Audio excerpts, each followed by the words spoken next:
कोणशी पाशवी शक्ती निर्माण झाली, ज्या पाशवी शक्तीनं या गणेश भक्तांना त्रस्त करण्याचं कार्य केलं आहे. गणेश पक्काबाळ वस्तिस्थान निरंतर सीमाच्या देवाला सौद्या. हे निरंतका या विश्वाच्या ठाई अचल वितल सुतल चराचर रसाचल मादळी पाताळ अशी सप्तमाता विभागली गेली.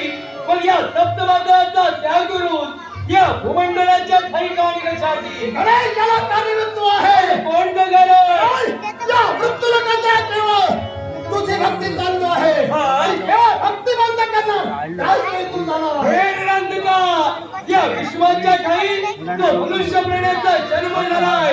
भूम महाजनसपाणी सत्व अशी सप्तलोक पार करून मनुष्य प्राण्याला जीवनात मोक्ष प्राप्ती साधायची असते.